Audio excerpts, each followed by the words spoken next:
bismillaahi raxmaani raxiim kulanti wanaagsan daawadayaal ku soo dhawaada warka telefishinka Caabudwaaq oo hadahayo kale aad ka daawataan xaruntiisa dhexe ee degmada Caabudwaaq waxaana la diyaar anigoo ah Maxamed Cabdi jalaqsane qodobada aynu idinku hayno idinna aad ku daawan doontaan alla idinkii waxa kamid ah gudoomiyaha golaha shacabka baarlamaanka federaalka Soomaaliya mudane Maxamed mursal Sheekh Cabdiraxmaan oo sheegay inaanay go'aan ka gaari karin doorashada dalka maamul goboleedyada ka jira dalka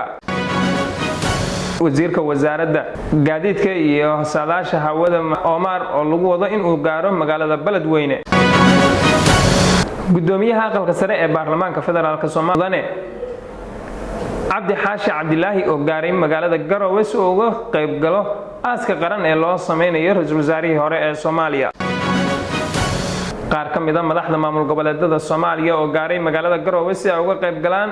aaska loo sameeyo ra'iisul wasaarihii hore ee Soomaaliya qodobadaasi iyo qodobo kale oo faahfaahsan ayaynu idin haynaa marka hore saqadar adeega bulshada ah bartii aad rabtay buuqii horiyo kaga mayran bacad waa boqortaajiis oo bartaan bay ka furan tahay hool baa had weyn oo mukeyf lagu bineeyay bilicdiisu wacan tahay boqortooyo shiraysiyo maalmaha aroosyada maalin la isu soo baxay boqolaal qof qaadaad boqortaajisa ka helaysa beegar iyo digaagii biisiyo shuwaarmiyo baasta noocyo badan iyo malaygii badeeniyo jibsigii barbaartiyo bariisko saldaata boqortaajisaad ka helaysa cabitaan babaayo barafkii dhaxyaaliyo burtuqaal qabowba boqortaajisa ka helaysa bunkii iyo kafeygii bugayskii iyo cadayskii badow ha iska jooge boqortaajisaad ka helaysa maqaayada boqortaajiso ayaa waxa ay ku samayn doontaa ilaa iyo 2 nooc oo adeegyo ah kuwaasi oo ka mid yihiin in gudaha maqaayada boqortaajiso lagu samayn doono casuumaadaha si la midana dibadda iyo sidoo kale goobaha dalxiiska lagu samayn doono casuumaadahaaga amaba xafladaha arooska iyadoo ay nashqadayn doonto amaba ay ka shaqayn doonto qurxinta iyo diyaarinta casuumadaasi boqortaajiso inta aad maqaayada boqortaajiso ku jirto ayaa waxa ay ishaadu qaban doontaa meelo kala gedisan sida hoolkii shirarka iyo meelo loogu talagalay fadhiyada khaaska ah ee lamaanaha qoysaska iyo wixii la mid ah intaas waxa ku dheer maqaayada boqortaajiso waxa aad ka heli kartaa cunooyinka ka baxa dalka maqaayada boqortaajiso ayaa waxa ay ku taala eexdahabshiil degmada Caabudwaaq ma wixii faahfaahin oo intaas dheer waxa aad kala xiriiri kartaa taleefanada shaashada ka muuqda gudoomiyaha golaha shacabka baarlamaanka federaalka Soomaaliya mudane Maxamed mursal Sheekh Cabdiraxmaan oo dowlad goboleedyada ku eedeeyay in aanay go'aan ka gaari karin doorashada ka dhici doonta dalka gudoomiyaha golaha shacabka baarlamaanka federaalka Soomaaliya mudane Maxamed mursal Sheekh Cabdiraxmaan oo maanta ka hor hadlayay golaha baarlamaanka federaalka Soomaaliya ayaa ka soo horjeestay qodobada qaar ka soo baxay shirkii madaxda dowlad goboleedyada ay ku yeesheen magaalada Dhuusamareeb ee caasimadda dowlad goboleedka Galmudug waxa uu sheegay gudoomiyuhu in madaxda dowlad goboleedyada aanay go'aan ka gaari karin nooca ay noqonayso doorashada la filayo inay ka dhacdo dalka hase yeeshee go'aanka gaaristaasi ay leedahay baarlamaanka federaalka ah ee Soomaaliya gudoomiyaha ayaa waxa kale oo uu sheegay in marnaba aysan aqbalaynin in la galo doorasho dadban iyadoo baarlamaanka federaalka ay ansixiyeen sharciga doorashooyinka oo dhigaya in la qabto doorasho qof iyo cod ah hadalka gudoomiyaha golaha shacabka baarlamaanka federaalka Soomaaliya mudane Maxamed mursal Sheekh Cabdiraxmaan ayaa waxa uu muuqdaa mid si cad uga hor imanaya qorshaha madaxda dowlad goboleedyada ay ku sheegeen in dalka aysan ka dhici karin doorasho qof iyo cod ah hase yeeshee loo baahan yahay in laga wada tashado doorasho ka dhacda dalka wadankan amni la heli maayo ilaa doorasho toosa ka dhacda waad dareemi kartaan hadda waqtiga ugu dambeeyay 2016 odayaal ergada iyo xildhibaanada kala shaqeynaya gudiyada doorashooyinka inta la wacay ayaa waxaa la yidhi dembi baad gasheen waana lidinka cafiyey doorasho dadban haddaan aadno waxa la filan kara dhammaantiin waa dareemi kartaan qodobka kale oo ugu muhiimsan waxaasi oo dhan ka muhiimsan xilliga doorashada dadban 2016 la aaday wadankan doorasho wadankan sharci doorasho ma lahayn wadanka hadda wuxuu leeyahay sharci doorasho oo baarlamaanka ansixiyay madaxweynaha uu saxiixay meel ay ku qoran tahay doorasho dadban in la aaday ma jirto qodobka kale oo aan rabno in aan isxasuusino haykal dowladeed dhisan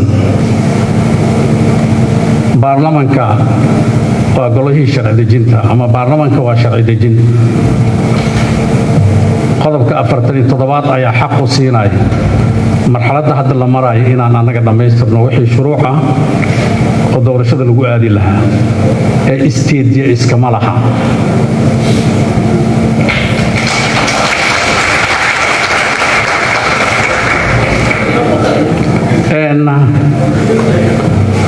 shaqo badan aan soo qabanay. shaqada hadda noo harsan waa tan hadda gacantaan ku hayno oo ah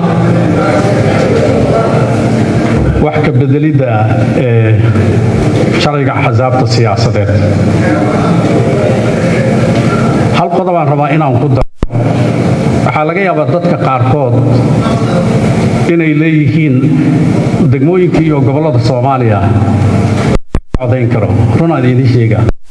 maanta waxaan idin sheegayaa magaalada Muqdisho haddii la yiraahdo doorasho dhacaysa xiise weyn ay u qabaan. doorasho dhacaysa in la yiraahdo tirada meel yani dadka codaynaya waa la yaabi doonaa. waxaan rabnaa marka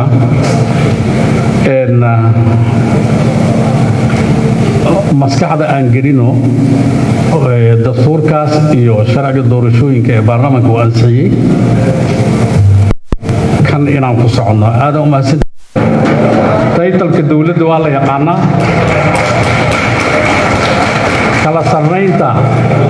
kala sarreynta hay'adaha dawladda waa la yaqaanaa.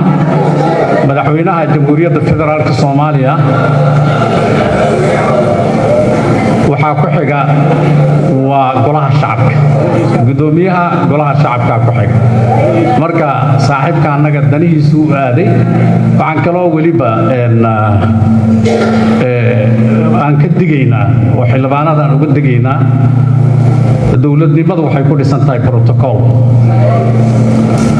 mar walba protocolkiina inaad ilaalisaan. kuma qasbanid meel walba inaad fariisatid. kuma qasbanid diyaarad walba inaad raacdid. because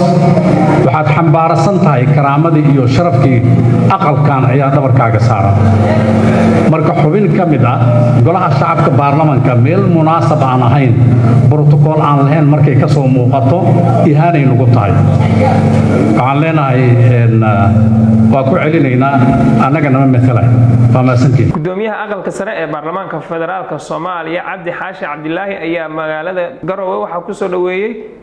madaxweynaha Puntland Siciid Cabdilaahi Dani sida uu warkaas inoogu faahfaahinayo Muscab Daahir Faarax. madaxweynaha Puntland Siciid Cabdilaahi Dani ayaa goordhow garoonka diyaaradaha ee magaalada Garowe ku soo dhaweeyay gudoomiyaha aqalka sare ee baarlamaanka Soomaaliya Cabdi Xaashi Cabdilaahi. gudoomiye Cabdi Xaashi ayaa saakay ka ambabaxay magaalada Muqdisho wuxuuna Garowe u tagay ka qaybgal aaska qaran ee loogu sameeyay ra'iisul wasaarihii hore ee Soomaaliya Xasan Abshir Faarax iyo madaxweynihii hore Puntland Maxamed Cabdi Xaashi. sidoo kale wararka soo ayaa sheegay in aaska kadib uu gudoomiye Cabdi Xaashi dhuuso mareeb uga qayb galay shirka wada tashiga madaxda dawladda federaalka iyo kuwa dawlad goboleedka dalka kaas oo wajigiisa labaad lagu wado in toddobaadka dambe uu ka furmo dhuuso mareeb. sidoo kale Garowe isla maanta waxaa gaaray madaxweynaha Jubaland Galmudug Hirshabelle iyo Koonfur Galbeed si aaska labada marxuum ay uga qayb galaan. waxayna wararka intaas ku darayaan in ra'iisul wasaare khayra uu khamiista beri ah gaarayo Garowe. Muscab Daahir Faarax, telefishinka CW. dowladda federaalka ah ee Soomaaliya ayaa magaalada Beledweyne ee xarunta gobolka Hiiraan waxa ay u diraysaa wafdi xaqiiqo raadin ah kuwaasi oo baaritaan ku sameyn doona sababaha diyaaradii shalay tahay la burburtay. wafdigan ayaa waxaa hogaaminaya wasiirka wasaaradda gaadiidka iyo duulista hawada Soomaaliya Maxamed Cabdilaahi Salaad Omar kaasi oo ka soo ambabaxaya magaalada Muqdisho ee caasimadda dalka Soomaaliya. xubnaha wafdigan ayaa waxa ay kulamo la qaadan doonaan mas'uuliyiinta gobolka Hiiraan iyo saraakiisha ciidanka Djibouti iyaga oo ka wada hadli doona sida ay ku timiday burburka diyaaradii maalinnimadii shalay ahayd ku burburtay garoonka diyaaradaha Ugaas Khaliif ee magaalada Beledweyne. maareeyaha guud ee diyaaradii ku burburtay garoonka diyaaradaha magaalada Beledweyne Kabtan Xuseen Maxamuud ayaa waxa uu sheegay in burburka diyaaradani ay sabab u ahayd kadib markii dameer uu soo galay dhabaha ay diyaaraddu ku soo degi lahayd. wasiirka wasaaradda arrimaha gudaha dawladda hoose iyo dib u heshiisiinta dawlad goboleedka Koonfur Galbeed Soomaaliya Maxamed Abuukar Cabdi ayaa xilka qaadis waxa uu ku sameeyay xogayihii degmada Marka Maxamed Cismaan Cali Yariisow waxaana xogayaha degmada loo magacaabay Xuseen Maxamed Cabdi. wareegtadani oo ka soo baxday xafiiska wasiirka wasaaradda arrimaha gudaha dowladaha hoose iyo dib u heshiisiinta dowlad goboleedka Koonfur Galbeed Soomaaliya ayaa waxaa lagu sheegay in xilka qaadistani iyo magacaabistani ay keentay soo jeedin ka timid gudoomiyaha degmada Marka. Lahaan daawadayaal waxaynu intaas ku soo gabagabaynaynaa warkii telefishinka Caabudwaaq waxa idin la socodsiinayay anigu ah Maxamed Cabdi jalaqsane aniga iyo intii kala qayb qaadatayba waxaynu idin kaga tageynaa sidaas iyo amaan Allah. Assalaamu calaykum wa rahmatullahi ta'ala.